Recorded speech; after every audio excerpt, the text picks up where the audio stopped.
എന്റെ റബ്ബർ മുല്ല കൊണ്ടെന്റെ നെഞ്ചിലൊരു ഫുള്ള് സൂടാ ഒരു വിഷയമായിട്ട് ലീവ് ഒന്നുമില്ല കായ്. അതിന് എന്റെ മുതലാളി പിസ്കം തന്നാ എനിക്ക് ലീവ് വന്നാലല്ലേ. ഇത് ദിവസം അയാൾ അടിങ്ങനെ വാങ്ങുന്നില്ലേ? എനിക്ക് ഒന്നും കൊടുത്തൂടെ നന്നാക്കി? കൊറേ കാലായി ഞാനും ഓങ്ങി വെച്ചിട്ടേ. ഇന്ന് അയാൾ എന്നിട്ട് വെച്ചേ ഞാൻ കാട്ടിയതാ.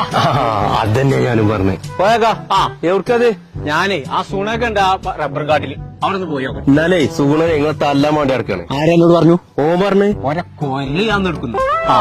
ഓയനായിട്ട് അവന്റെ കളി എനിക്കിനെ കൊല്ലണല്ലേ. എനിക്ക് ഇന്ന് ഞാൻ കള്ള കുതിര എന്താ ഈ നാട്ടുകാരോട് പറഞ്ഞിട്ട് ഇന്നെ കൊല്ലുന്നോ? ശരിയല്ലേ? വിശ്വാസത്തിൽക്കൂടി ലീവ് ഉണ്ടെന്ന് ഒച്ചട് മുതലാളിമാരോട് ഒച്ചടാൻ പാടുണ്ടോ? വിഷുവായിട്ട് എന്നെ പണിക്കെന്തിനാ കൊടുത്തിട്ട് എനിക്കറിയാം. അന്നെന്ന് ഞാൻ പാർക്ക് കൊണ്ടു.